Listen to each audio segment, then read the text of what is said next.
Anda pasti semua sudah terinform bahwa efek tekanan yang dipakai pemerintah komunis Tiongkok yang bernama Common Prosperity kepada pengusaha Tiongkok aliran kapitalis yang dimiskinkan atau diambil alih sebagian besar saham mereka dan kepemilikan mereka untuk didistribusikan ke rakyat yang kesenjangan kemiskinannya semakin tajam, membuat banyak pengusaha Tiongkok dan Hong Kong hijrah keluar Tiongkok. Kemudian akan menyerangnya Tiongkok ke Taiwan, membuat data center dunia seperti Facebook, Amazon, Netflix, dan lain sebagainya yang berada di Taiwan akan ditarik semua keluar Taiwan. Di sisi lain, di dunia semakin banjir uang karena banyak negara cetak duit seperti Tiongkok, Jerman, Inggris, Jepang, dan tak ketinggalan terbesar dan terbanyak dalam 20 bulan terakhir adalah Amerika. Yang kasihan Indonesia, di mana pemahaman kuantitatif easingnya itu bukan printing money, tetapi dilonggarkan kredit banknya. Kasihan deh mikirnya kayak gitu. Jadi kurang deh uangnya, jadi ngutang aja. Dan efek banjirnya tadi, uang dari banyak negara nggak seujung kuku datang ke Indonesia dengan murah, karena semuanya yang mencetak duit aliansi politik luar negerinya adalah ke barat, nggak ke negeri tirai bambu orientasinya, versi negara tetangga yang memuja negara oriental. Maka banyak sekali yang melakukan pekerjaan pivoting bisnisnya ke safe haven country. Siapa safe haven country tersebut? Siapa lagi kalau bukan Singapura? Kapitalis Tiongkok, Hong Kong, dan Taiwan pindah besar-besaran ke Singapura saat ini. Bahkan istrinya Jack Ma beli properti di Marina Bay, 2 bangunan senilai 75 juta dolar dirubuhin dan dibangun baru agar terkoneksi. Bayangin, 75 juta dolar dirubuhin, senilai 1 triliun rupiah dibeli hanya untuk dirubuhin. Coba, uang-uang tadi di sisi banyak negara aliansi barat tadi ternyata mencari aliran proyek yang bagus untuk mereka investkan. Banjirnya uang ini ditambah banyaknya proyek bagus,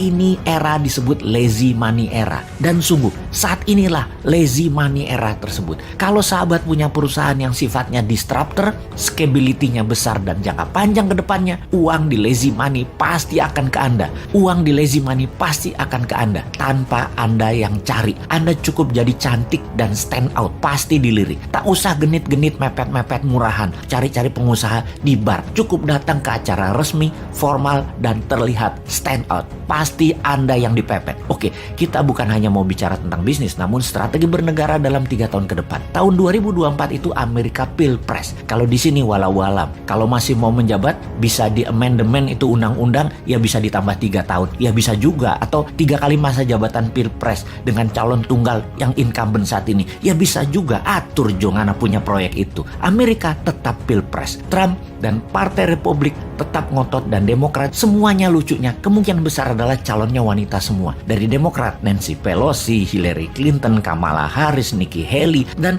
agar selalu sontoloyo seperti analisa ngawur beberapa tahun yang lalu, Trump mau menjadikan Ivanka. Maka jangan-jangan dari sisi Republik yang dicalonkan adalah Ivanka Trump, jadi cewek ketemu cewek. Dan cewek-cewek inilah akan rebutan jabatan presiden di tahun 2024 di Amerika. Pasti seru. Di Tiongkok, ketika bulan lalu Xi Jinping banyak ganti petinggi angkatan darat, jangan-jangan ada gerakan anti Xi Jinping. Ditambah para kapitalis Tiongkok yang gerah dengan Common Prosperity-nya mulai bergerak membuat ekonomi Tiongkok resesi karena pemerintah Tiongkok, pemerintah komunis Tiongkok harus membail out Evergrande. Apapun itu, kok kita melihat peluang yang banyak ya? Gini deh, kalau ternyata dengan peluang itu semua, ternyata Indonesia malah ikut resesi, sulit energi, negara chaos, pengusaha Indonesia tidak bisa tarik investasi, pemerintah tidak juga bisa tarik peluang mempermudah arus uang. Kayaknya memang kalian dan yang mau menari di 2024 yang mirip-mirip platform bernegaranya, gak usah tanding deh di 2024, repotin aja lu para old mind.